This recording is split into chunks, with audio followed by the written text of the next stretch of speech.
Good morning. It is my pleasure today to present our half-year results for 2025, together with Maud Thuaudet, our Group CFO. Once again, we delivered very strong results with a new record operating margin.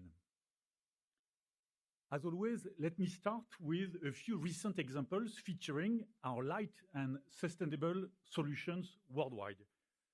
In the residential segment, our solutions were used, for instance, to renovate nearly 100 apartments in Germany with the highest energy efficient standards. Another example is this high-end residence in Dubai, minimizing energy consumption for air conditioning. Switching to non-residential projects, two examples: higher indoor air quality for patients in hospitals here in the US, and better acoustic insulation in schools in Vietnam. The third end market for Saint-Gobain, major infrastructure projects. Our solutions have been used in this new metro line in Cairo and this bridge in Mauritius. Now moving to our financials, we have delivered very strong results in H1. Our sales are up 3.4% in local currencies, reaching 23.9 billion euros. We delivered record EBITDA, up 7% in local currencies compared to H1 2024. We achieved also a new record operating margin at 11.8% and a record recurring earnings per share at 3.63 euros per share, and a very solid cash conversion ratio of 63%. Maud will give you all the details in a moment. Once again, we have delivered on our Grow and Impact strategy. We continue to demonstrate strong operational execution, achieving a record set of financials in an environment where there was a bit of wait-and-see attitude. We have deepened our local organizational model to accelerate the growth of our solutions country by country, enhance our product mix, and increase our share of wallet with all our customers. And lastly, we are successfully integrating our acquisitions, I will come back to that at the end, in construction chemicals and in high-growth geographies. So all in all, a very strong performance in H1. I'm very happy, and I would like to thank all the teams of Saint-Gobain. And now, Maud, the floor is yours to take us through our financial metrics.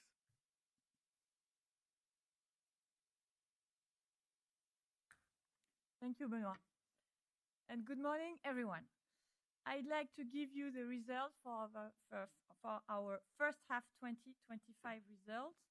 And I'll start with our top line. I'm happy to report that we reached sales growth of 3.4% in local currencies.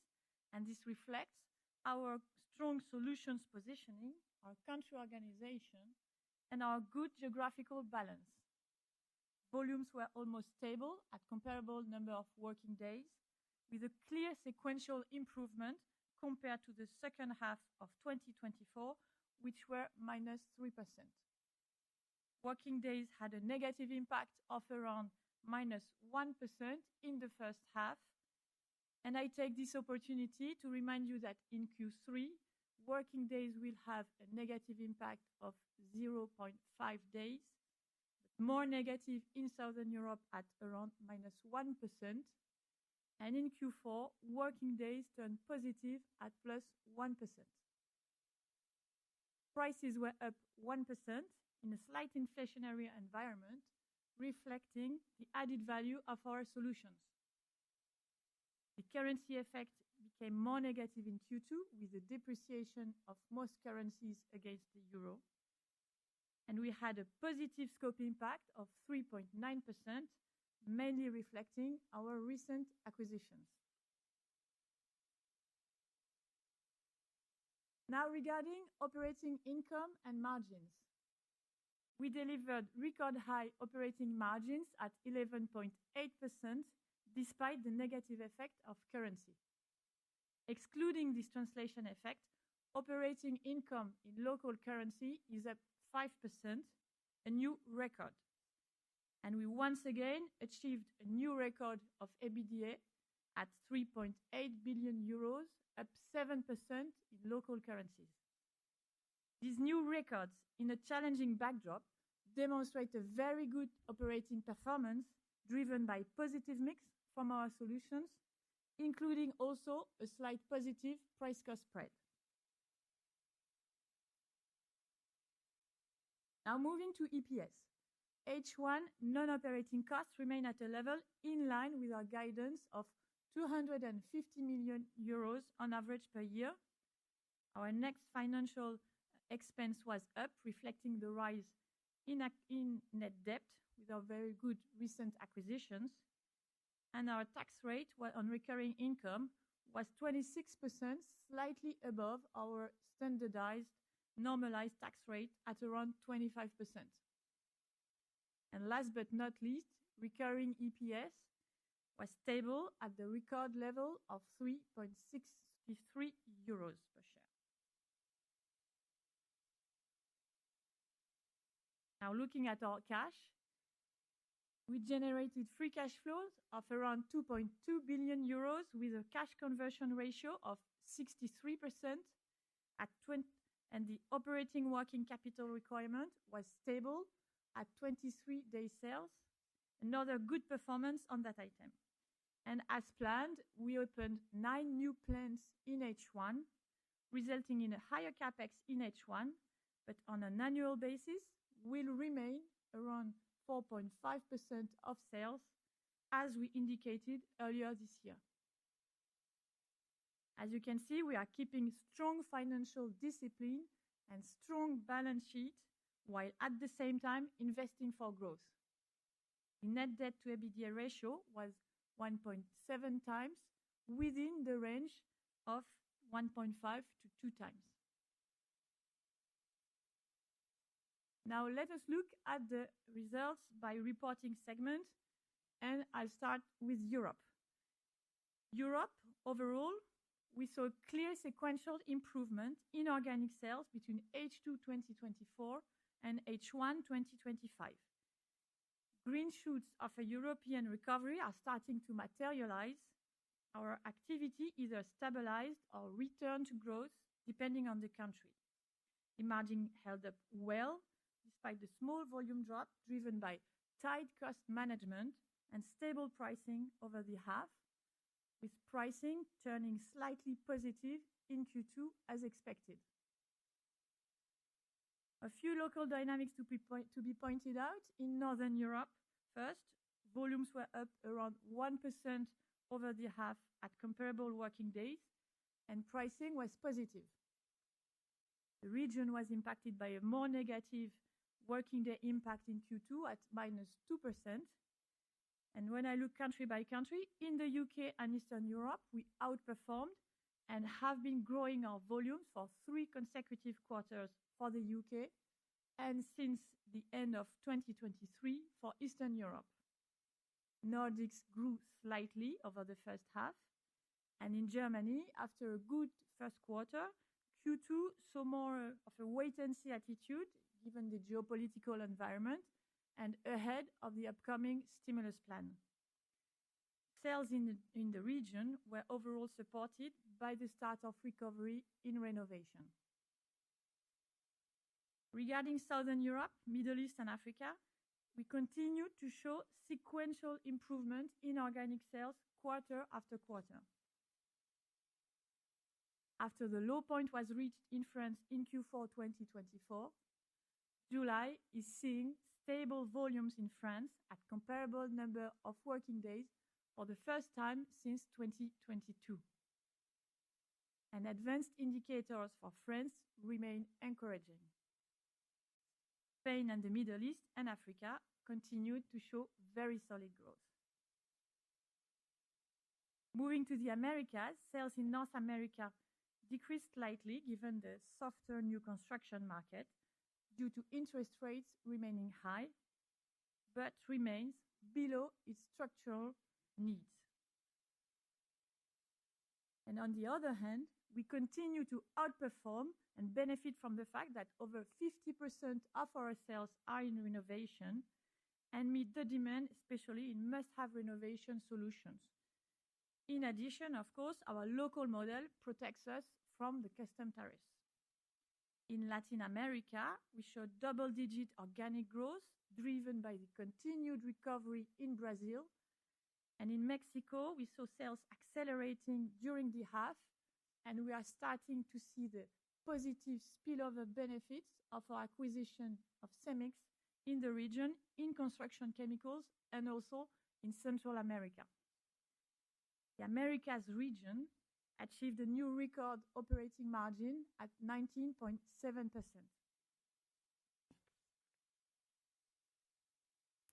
Now turning to Asia Pacific, the region delivered organic growth of 3.9%, driven by India and Southeast Asia, which more than compensated the weak Chinese market. And I'd like to highlight a few topics by country. First, of course, India, which continued to show market share gains, delivering double-digit volume growth. And we continue to see strong demand for unique solutions in India, driven by urbanization needs and aspiration for better buildings. China continued to be affected by the weak new construction market, but we outperformed thanks to our good performance in renovation. Growth in Southeast Asia was driven by Indonesia and Vietnam, thanks to the competitive edge that our personalized digital services, especially in logistics, and the rollout of new product lines. And finally, in Australia, the integration of CSR is going well. The region's operating margin reached a record of 13.4%. And lastly, turning to high-performance solutions, the segment saw slight organic growth of 0.8%, held by a good performance from construction and mobility businesses, despite the weakness on industrial markets. The margins held up well at 12%, despite the lower volumes. And when I look at businesses serving construction customers, they grew 3.4% organically, thanks to the good performance of our construction solution fabrics and strong growth in construction chemicals, including the integration of Fosroc. This integration is going well and is benefiting in particular from the strong growth dynamic in India and in the Middle East. Mobility grew 2.6%, benefiting from positive regional dynamics in Latin America, in Asia, and from its strong positioning in innovation and high value-added solutions. Businesses serving industry declined slightly, affected by some wait-and-see attitude in the context of geopolitical uncertainties. One last point on my side, you'll find in appendix all the data regarding our upcoming reporting. And as already mentioned in June, going forward for H2, we'll publish under the new organization in all 4 regions. To wrap up, as you have seen, we have delivered a strong performance for the first half, and I'm very confident we will deliver strong results in 2025. We are all committed on operational levers, be it commercial excellence, margins, cash, price, and cost discipline. And I will now hand over to you, Benoît, for the conclusion. Thank you, Maud. Now I will update you on how we are executing our strategy in each of our regional markets. Let's start with Europe, where we are seeing a progressive recovery. Leading indicators are turning positive in most European countries, both on housing starts and also real estate transactions. You can see it on the slide. Long-term trends remain favorable, with strong commitments from European governments to address housing shortages. For example, in the UK, where their bold ambition to build 1.5 million homes in the next 5 years. Renovation needs also are supported by an aging building stock and also ongoing regulations for energy efficiency renovation. We also see increasing green values. I mentioned to you last year, I think the green value we see in France. It's true also in Germany, with a gap reflected in real estate prices. For instance, in Germany, 40% price difference between the most and the least energy efficient buildings. So energy efficiency renovation is real and is gaining traction. With our comprehensive portfolio, we are very well positioned to leverage these positive market dynamics in Europe. In France, for example, we have the largest share of wallet for single-family house renovation, with solutions covering the full building envelope and the ability to reduce energy bills by up to 70%. We are by far the preferred and most trusted partner along the full value chain, providing craftsmen with training, digital services, logistics, everything they need for energy renovation. You can see the level of monthly quotation we have on our software to help the craftsmen on their renovation activity. Now moving to North America, despite a kind of short-term softness in new construction, long-term fundamentals are intact. And the sentiment should improve from now on with the tariffs and also the tax matters mostly stabilized. Structural housing shortages remain widespread, with currently a need for 3.7 million additional homes in the US and 5 million to build between now and 2030 in Canada. Also, renovation needs are supported by an aging housing stock. It's interesting to see that between 2005 and 2025, we have increased, so deteriorated by 10 years, the average of the housing in the US. So needs for more renovation and also needs for non-discretionary roofing renovation, like Maud mentioned, which is more than 50% of our business in North America. We also see an increasing need for climate resilient, sustainable construction due to growing incidence of extreme weather events across US and Canada. In this context, we are very well positioned to continue to outperform in North America, which we have done, if I take our roofing gypsum business in the first half, leveraging our strong country platform with a purely local and resilient business model. In terms of end markets, you can see here a very strong example of our large share of wallet in multifamily and non-residential building. Multifamily is picking up notably in Canada for migration purpose and to host all those new population.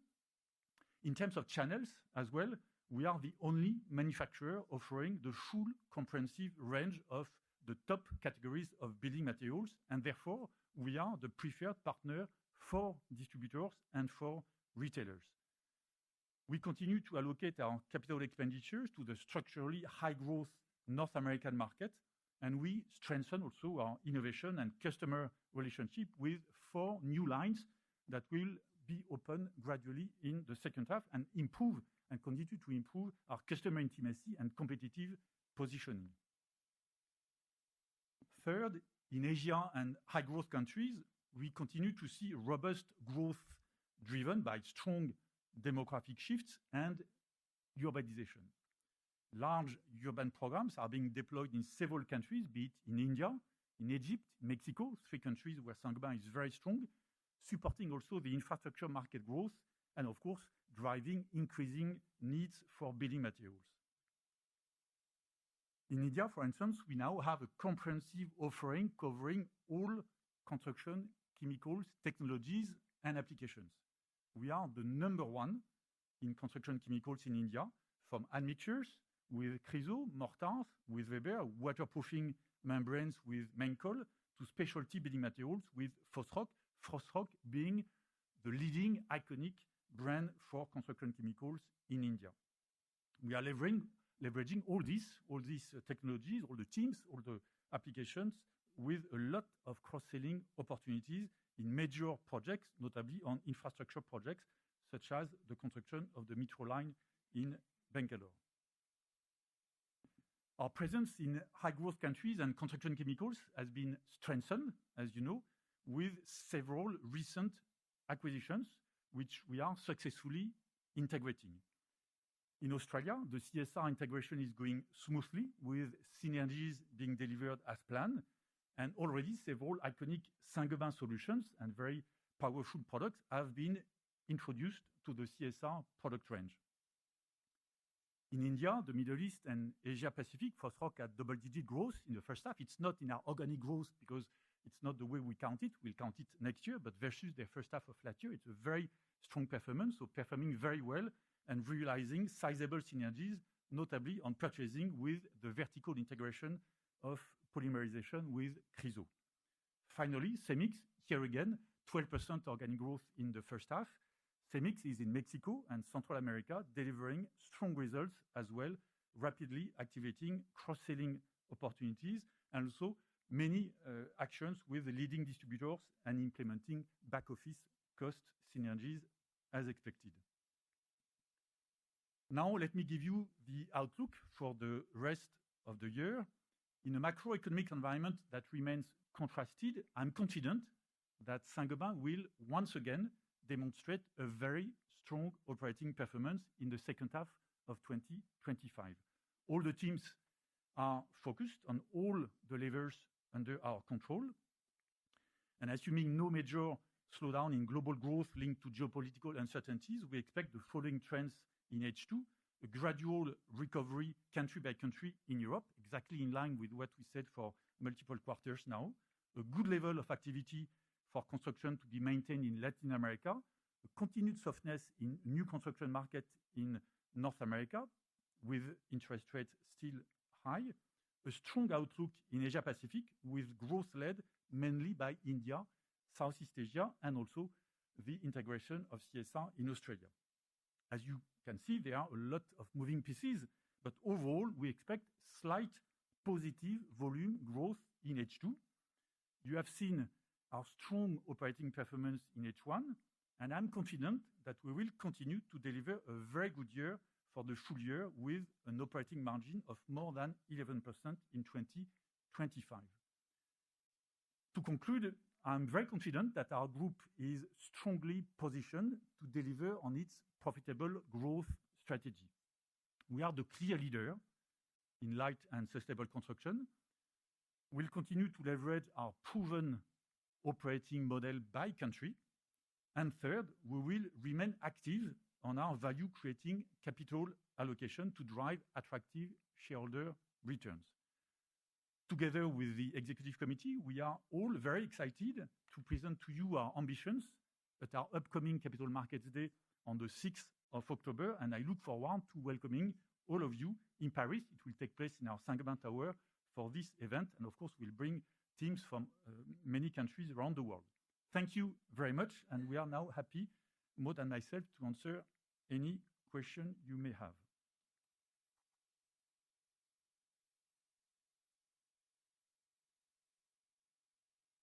So, as always, we'll start in the room. Elodie.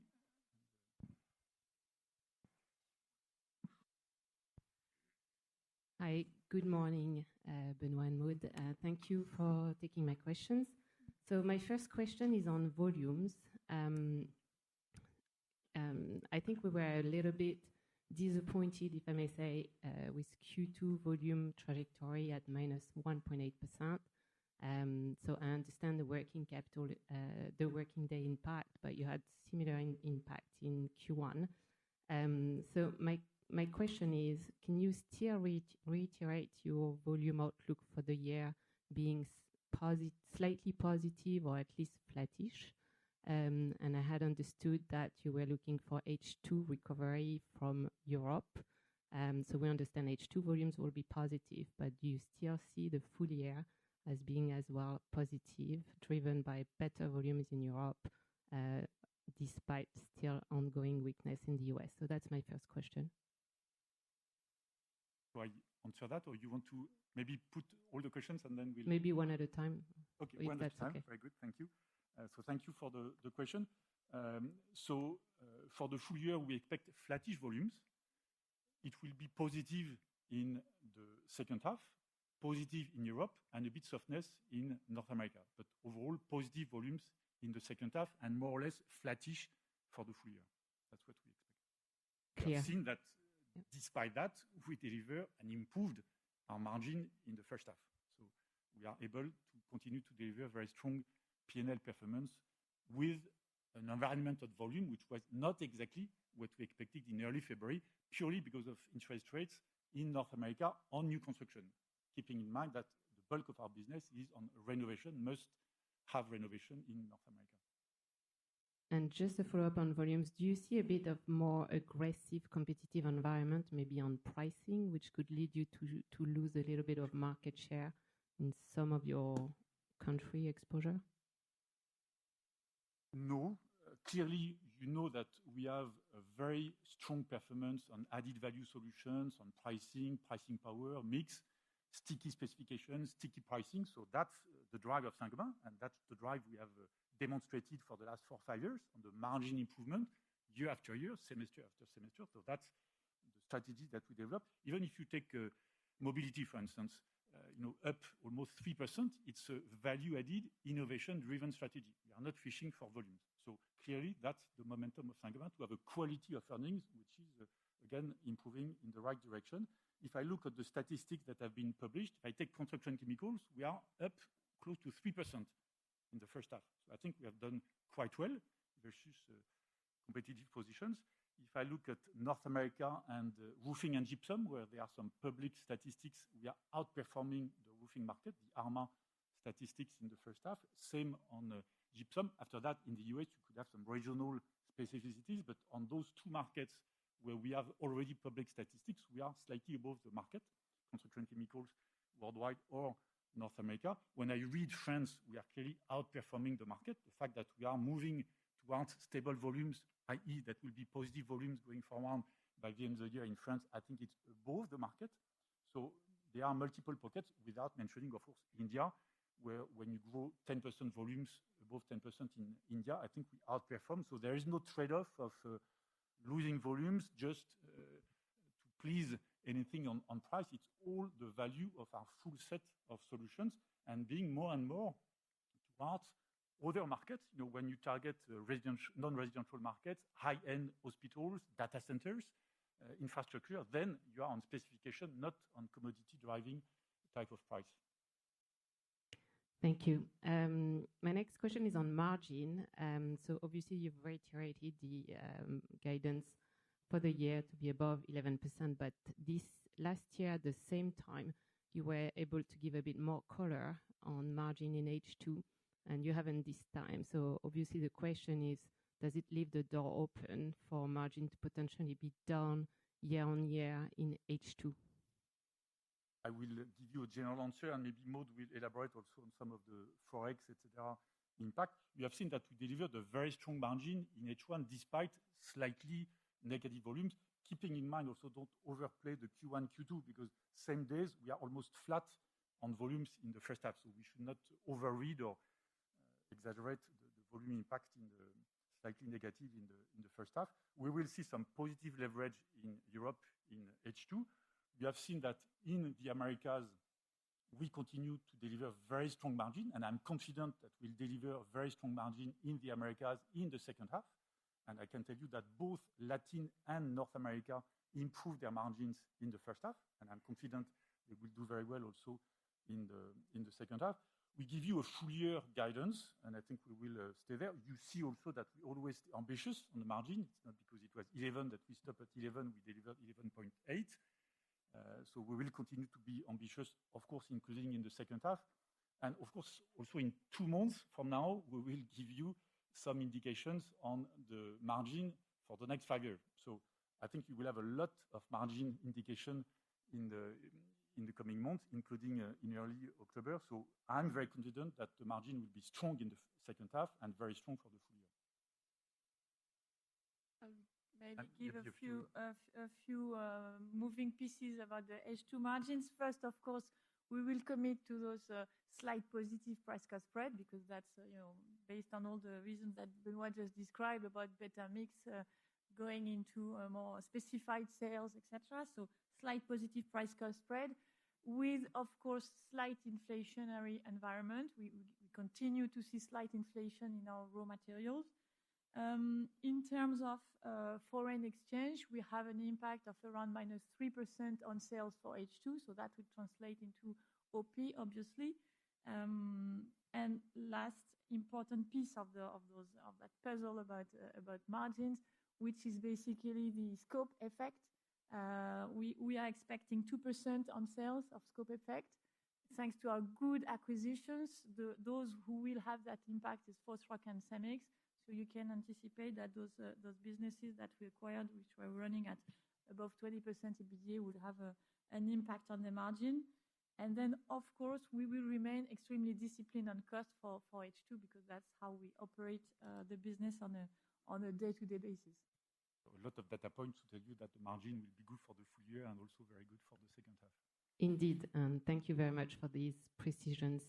On pricing, I was wondering if you could give us a bit more color on the impact of prices within the construction products, excluding flat glass, because it has been a big swing factor last year. So you've delivered 1%-ish increase in H1.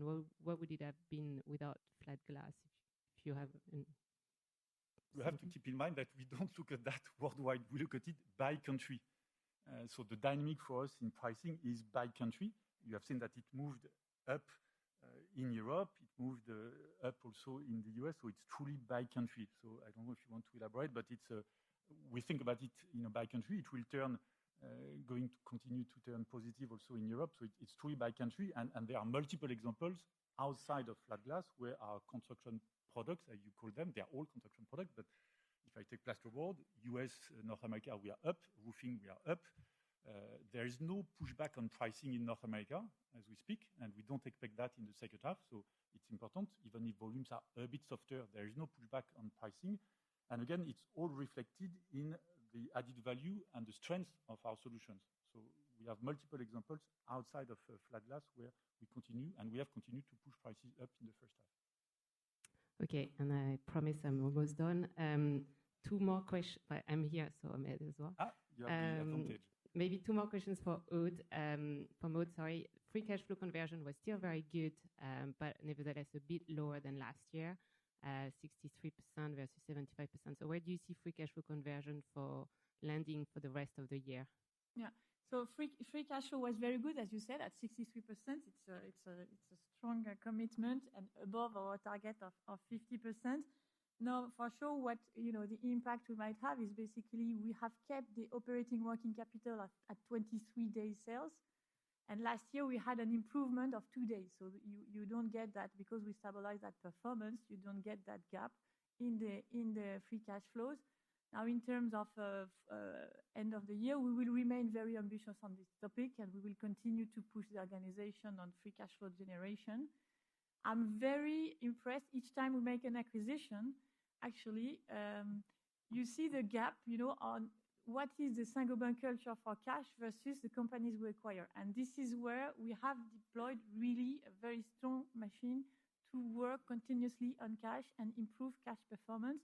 So again, I'm quite confident that we will remain at very good levels for cash going forward. And lastly, non-operating costs were actually much better, just down 50 million in H1. So again, can that be sustainable for H2?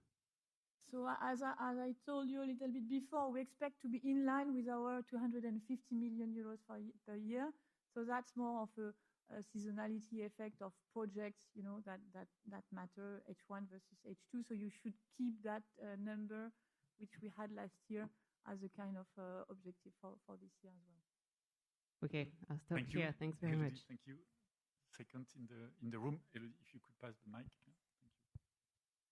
Hello, thank you for taking my question. Ibrahim Omani, CIC. I have two, if I may.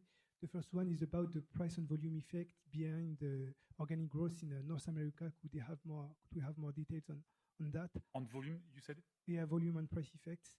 And my second question is about the APAC margin. Is it possible? Do you think? Are you confident in your ability to improve this margin at a higher level than it is now? I take the APAC, and the first is volume from North America. APAC margin, yes, I'm confident that on the midterm basis, we will continue to improve. Why? Because we enrich the mix of our solutions. Recently, it was both from a geographic standpoint, Australia, and then construction chemical. So most of the countries in Asia Pacific improved their margin in the first half. There are a few exceptions of small countries like Thailand, which was a bit tough.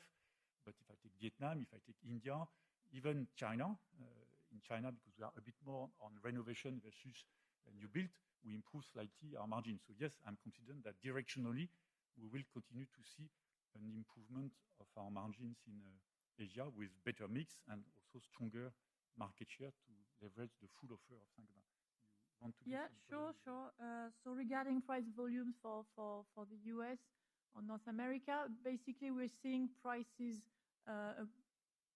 going up versus last year in all main categories of products. Maybe insulation is a bit softer as a product category. And then looking at volumes are a bit softer. As Benoit said before, we are outperforming in North America, and when you compare, and that's what we like to do, each time you have some statistics going out from the market, we benchmark, and we are outperforming in our main categories, roofing again, and gypsum. And roofing again is a must-have renovation market, which is stable, which has sustainable dynamics in terms of growth over the long terms, and then you can have those more seasonal effects of storms. The storm season regarding roofing was okay this year. Let's see how it goes down in the second part of the year.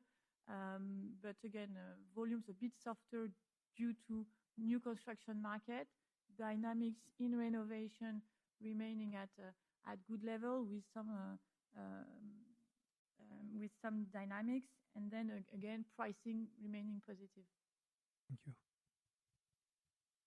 Other questions in the room? If not, we'll turn to the calls. So we'll start in the order on the screen. So Goldman Sachs first, if you could go on, please. Yeah, good morning. It's Ben Rada-Martin from Goldman Sachs. Morning, Benoit and Maud. I just had two questions this morning, please. My first is on Northern Europe and the kind of exit momentum that you're seeing there.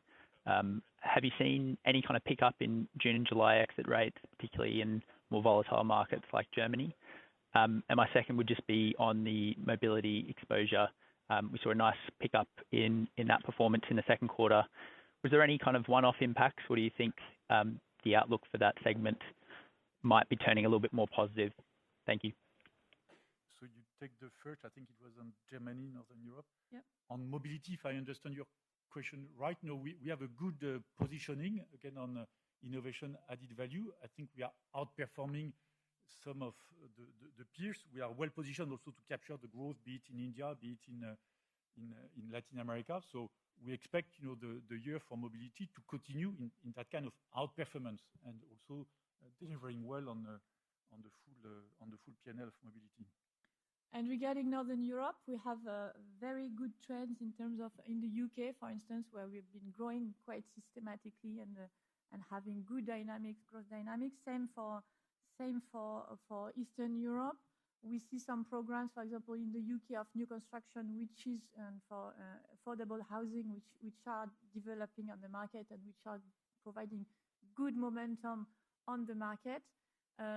Germany, we had a kind of mixed effect also Q1, Q2 with this working days effect and Eastern changing quarters from versus last year. So Germany, I would more look at the overall semester performance. We are seeing for sure the impulse of the upcoming investment plan from Germany. We are getting geared for that. We have teams already on the ground looking at our offer, addressing those segments of infrastructure in Germany. We have, a strong leadership we are building strong teams around construction chemicals and around all the markets that we can build in Germany. And then when I look elsewhere in the region, the dynamic is about progressive recovery of the region overall. And a lot of, even on the new build, you have seen multiple countries with new build type of activity. So multiple countries up, Nordic being up, so that is moving in the right direction for Northern Europe going forward, as expected. You had other questions, Martin? Or? No, that's all. Thanks very much. Thank you. So we go to UBS now. Hi, morning. It's Marcus Cole. I've got two questions as well. The first one was just on price cost in the first half. Can you give us a bit more color in terms of the regions? Were there any regions where this was negative? And the second one was just on, can you remind us where we are in terms of the divestment journey? Thanks. Sorry, you were cut. No, it's a... So price cost is positive for the group. After that, you have some differences. It's a bit below in Asia versus what we got in North America, but all this is moving in the right direction. So we are confident again for the full year, for the first half, and also going the same kind of trend in the second half. So there is no specificity, particularly on the price cost. It was a bit stronger in North America than Asia, but nothing particular to mention. On M&A, if I understand well, the important point is that the transformation of Saint-Gobain is going on. It's not over.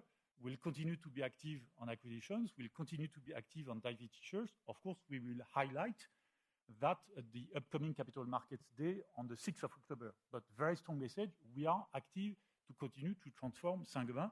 We have seen the power of what it brought in the last 4 or 5 years in terms of value creation, in terms of overall ROCE, margin, shareholder return. So, of course, we will continue to that, and all the teams are committed to do that. We will update you more about what we intend to do in the next chapter of Saint-Gobain in early October. That's part of the equity story of Saint-Gobain for sure, and it will continue. We move to Cedar, Morgan Stanley. You can hear me? Yes, very good. Yeah, go ahead. Perfect. I had 2 questions on the US. So firstly, you mentioned in the release new assets being ramped up in the roofing market. Can you talk a little bit about how you think about sort of the pricing strategy for those assets, the competitive landscape, whether those volumes are likely to result in lower pricing? Sorry, Cedar, I didn't get the first question. Could you repeat the question? Because there was some noise in the room. I didn't get it, sorry. Sure, no problem. So in the US, you talk about some new assets, I think, being ramped up, I think specifically in roofing. Can you give us a little bit of color on how you are going to approach the market with those assets, the competitive landscape, sort of how you think about the pricing strategy with new volumes? And then secondly, on the gypsum market in the US, Eagle Materials reported volume growth in wallboard, 4% volume growth and lower pricing. And I know it's difficult to get granularity in terms of your reporting by product category and specific end market with the Americas all rolled into one, but it looked like your trend sort of went in the other direction with slightly better pricing and slightly weaker volumes. So, could you comment on some of the sort of relative strategies that you might be having versus your peer group when it comes to sort of dealing with the trends in the US today? Are you going for pricing? Are you going for volume? How do you position your business? Thank you. Yeah, very good. So on roofing, indeed, we will start a new wider line in Peachtree City in Georgia, shutting down a small line around the summer and progressively in the second half. It's an incremental capacity that we need. Remember that our plans were on distribution allocation in the first half. So that's in the southeast of the country, which is, again, in needs of products. And I can tell you, when we talk to the large distributors, be it the merchant distributors or the retailers in North America, they are happy that we continue to invest to support them because they had no chance to restock some months ago. So we will do that gradually. I'm confident it's a technology we know well. We actually were in the US together with Maud in the second week of July. We went to the plant. It's ready. And the teams are well prepared, both on the manufacturing side and on the commercial side, to deliver on this ramp up for roofing in North America going forward. And again, our customers are asking for that. They were lacking so much products for the last quarters.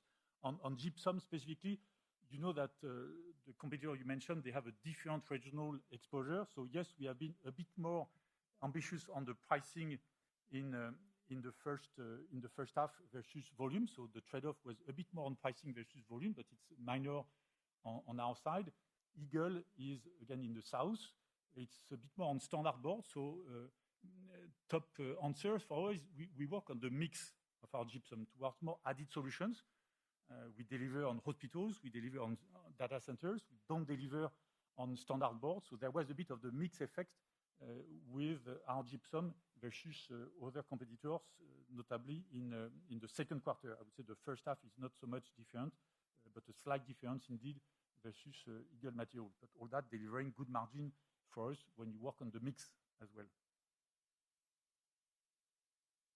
Very helpful. Thank you so much for the color. And we outperformed the overall market. You know, if I take our gypsum, the whole market was down 6%. We did much better than that because our volume was just shy, slightly negative in the first half. So clearly outperforming the market as well for Saint-Gobain, for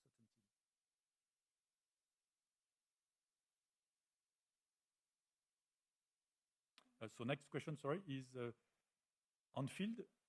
Yassine from on field. Yeah, thank you very much. Thank you very much for taking my question. So my first question would be on the residential roofing in the US. On the shingle, we see quite a few new plants being announced. I think GIF is announcing a new plant in Kansas in 2027.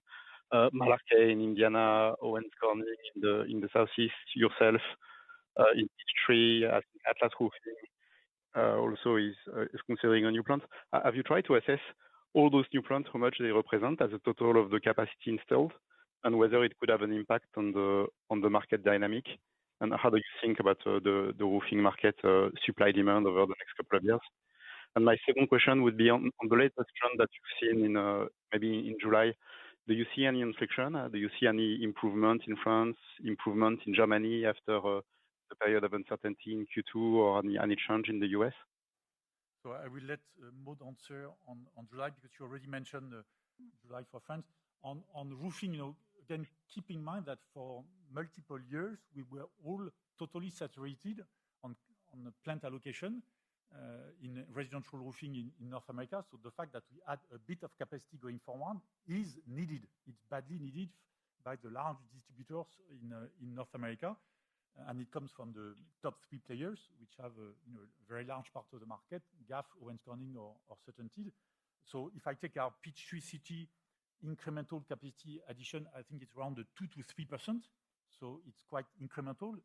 In roofing, the difference of other industries, you don't have a big step when you add an expanded line or new capacity. And the other plants, they are going to come by 27, 28. I mentioned, you know, the aging of housing in North America, the fact that we see accelerated weather patterns. So we need roofing capacities in North America. And if the big players don't do it, other players that don't know well the market might do it. So it's better that, you know, the good players that work on innovation, on weather-resistant shingles like Saint-Gobain, they do it, and they do it progressively in the regions of North America where we were totally saturated. For us, for instance, we are also doing that in Canada. I've been very happy about the trend of building products of Canada since the acquisition. We use the knowledge of Saint-Gobain to expand, you know, a bit the line speed, expand a bit the capacity in Canada, because again, it was a busy market. So roofing is a category which is growing in North America in terms of residential roofing, and I think those capacities are just there to at least cope with the demand, the unmet demand on the market.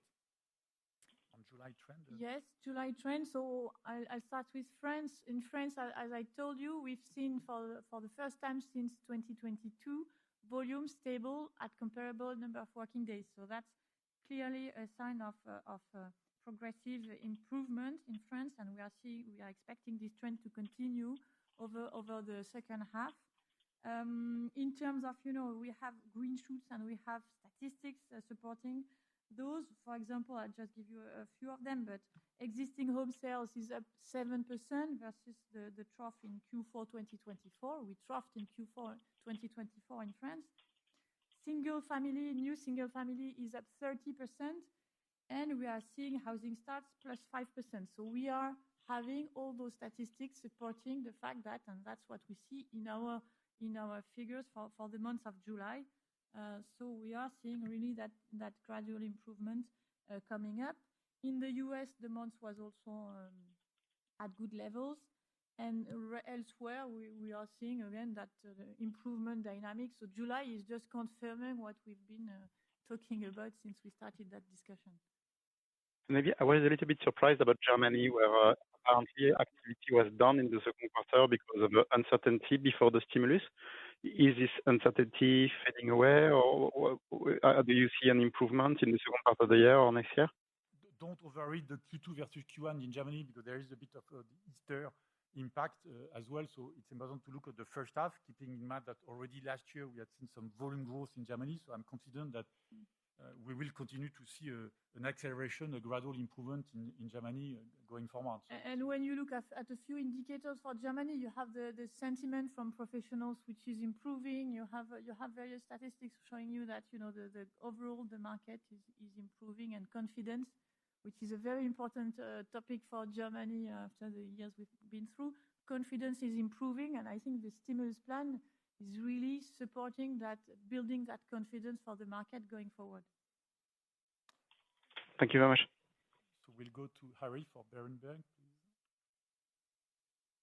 Yeah, hi, morning. This is Harry from Berenberg. Sorry, just sticking again with European volumes. When you talk about this expectation for volume growth in Europe in the second half, and particularly given what you just said on France and Germany, would it be correct to assume that you expect that positive trend to be seen in all of your major markets in Europe in the second half? Sorry, yes, that's what I mentioned at the beginning. Yes, we expect volume growth in Europe in the second half.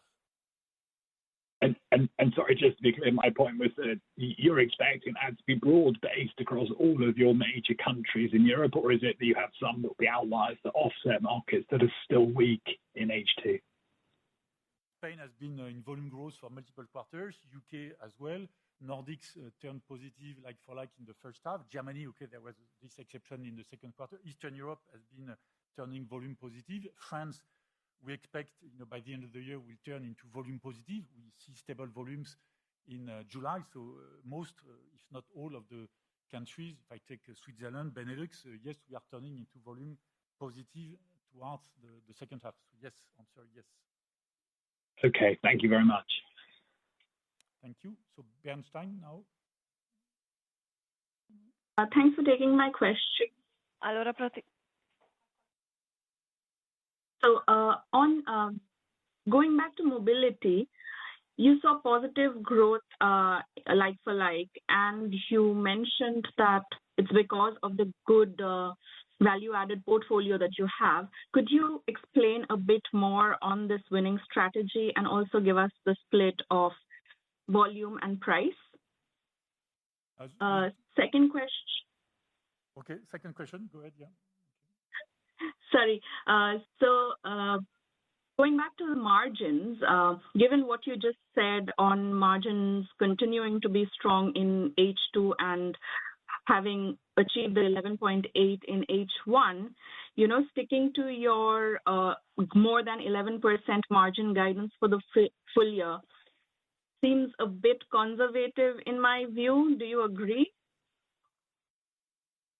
So I'll take the two questions. The second one, I already gave a lot of color because Elodie Hall asked that same question at the beginning. So I think we gave you a lot of color about the fact that we are ambitious on the margin. We are very confident about the margin for the full year, very confident about the margin for the second half.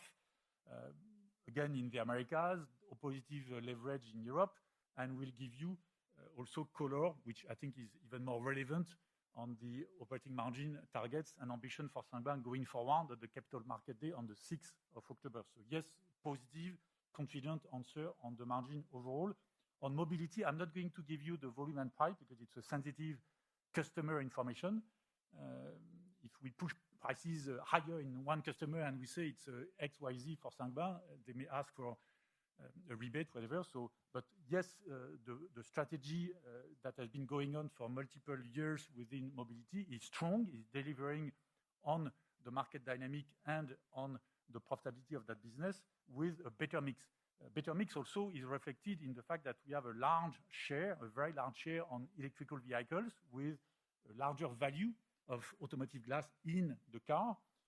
You may have seen, it's maybe not noticed, but one of our small competitors went bankrupt in Latin America and in Europe, liquidated. So yes, we have been happy to take back that share and of course at a good margin. So we are outperforming the market on mobility and will continue to do so because we have a lot of R&D. We have a good manufacturing setup. We have good presence. India is growing and accelerating. So we are confident about mobility going forward. Thank you. Thank you. I think we will now switch. If there are no more questions on the call, we will switch to questions starting with Paul Roger, who asked, I think, the first question. Will the US, so I will read the question, will the US slowdown affect your approach to investment in the market? Does political uncertainty make it less attractive or could it create new M&A opportunities? So no, it will not affect our investment strategy in this market. North America actually made 35% of the profit pool of the group in the first half. We have those various plants opening up gradually in the second half, and they are, as I said, intact fundamentals on the North American market for the mid to long term. There is a bit of softness as we speak in the very short term because of the high interest rates, but clearly we are continuing to invest. If and when there are good M&A opportunities, we'll stay disciplined as we have been. You know, we passed on some deals in North America in the past, but we got some very good pick. So yes, we will continue to invest in North America. One comment, Benoit, on this topic. You know, there is the OBBBA, which was a bill which was passed, and that's also a good incentive for us to continue investing in North America because you have those accelerated depreciation that can show some interesting patterns. What is very much on the cash side. Yes. So that's a good positive answer, confident, and you know the quality of our teams in North America and the fact that we are truly the partner of choice for multiple channels in North America. Second question from Paul was, can you quantify the increase in individual capacity in US roofing insulation and wool? No, sorry. Second question before was, how divergent is performance in US roofing versus wallboard, insulation, and other businesses? Insulation for us is not the strongest business because we are a smaller player. But if I take roofing, it's a bit better, of course, because we have this renovation drive. If I take the volumes versus wallboard, but it's just slightly better. Wallboard being more driven by commercial activity and also a bit more new build, but it's a very minor, tiny difference. We outperformed both markets based on US statistics. You know, the US gypsum market was down -6. We were down just a bit, 1 or 2% in volumes, and same on roofing. We outperformed the ARMA US statistics. And third question from Paul, can you quantify the increase in individual capacity in US roofing, insulation, and wallboard in the next 12 to 24 months? Roofing, it's only us. As I said, it's between 2 and 3%, so very minor. And if I take wallboard, it's more in the kind of 5-6% range, 5 to 7% range. It's always a bit hard to cope. Keeping in mind that gypsum, it's very different from other, if I take glass, Saint-Gobain business, where you run 24/7, gypsum, you can shut down your line on weekend.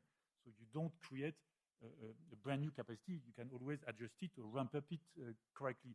The line we are going to add in gypsum is in Florida, the southeast of the US, where we need also capacity. So this part of the country is growing nicely. And of course, those capacities will provide us competitive edge in terms of lower cost and exactly. cost position. Yeah. Now questions from John Bell, Deutsche Bank. including recently announced construction chemicals acquisition, what is your pro forma revenue from this source? The last three that we announced on Tuesday, it was 25 million euros. So it doesn't change the big picture of the 6.5 billion euros pro forma business of construction chemical doing well. I mentioned that we grew organically a kind of 3% in the first half without integrating, because that's not the Saint-Gobain method, the double-digit organic growth that Cemix and Fosroc had versus the first half of 2024, which was not in the books of Saint-Gobain, so we don't account for that. But so good momentum, and we will show to you our ambition for this construction chemical segment at the Capital Markets Day in October. Another question from John. Which lead indicators in France and Germany give you the most ground for optimism? I think Maud already mentioned that, plus our figures on the ground where we see what we are doing. And then questions from Jean-Christophe Lefebvre-Moulin. Can we raise the subject of Saint-Gobain Distribution Bâtiment? Can we get the order of magnitude of sales and EBIT variation over H1 versus H1 for this business line? Always possible to raise the question. Whether I will answer in all details is a different question. No, this business is outperforming the market. When you see that France was down 5% like-for-like, we are down 5% like-for-like, because that's the bulk of our business in France, but it's much better than the market. And when I see that some of our listed competitors were at break-even or 1% EBIT margin, we are slightly below the 6 to 7% EBIT margin that we guide structurally for this business, but just slightly below. So we are clearly outperforming the market, and it's well integrated in terms of one-stop shop solution provider for France across energy renovation. Again, we'll show that in early October. It's a truly competitive advantage of Saint-Gobain, from building science to manufacturing to merchanting to recycling of demolition building materials, and clearly outperforming the market both in terms of top line and in terms of EBIT. Mike Betts, please could you remind me about the operating leverage in each of your European businesses? It's more by country than how much can volumes increase before you need to add cost through new shifts. You want to take that one, Maud? Yeah, we always say that we have an operating leverage of about 25%. So, we have capacity where we can add shifts. So that's where you get this figure of 25% with the result, of course, adding additional capex to get the growth and the recovery in Europe, which again is materializing in our figures right now. We don't seem to have more questions. Are there some additional questions in the room? If not, we will conclude. So again, a very strong performance in the first time. I'm confident that we'll continue to deliver a very strong second half, including in North America, including in the Americas, with very strong margins in the Americas in H2. We are seeing this growth of volumes in Europe as we speak, and we will be volume positive in the second half, and also slight volume positive for the group in the second half, and this operating leverage in Europe. So all this is turning in the right direction, and very confident for the margin of the group in the second half.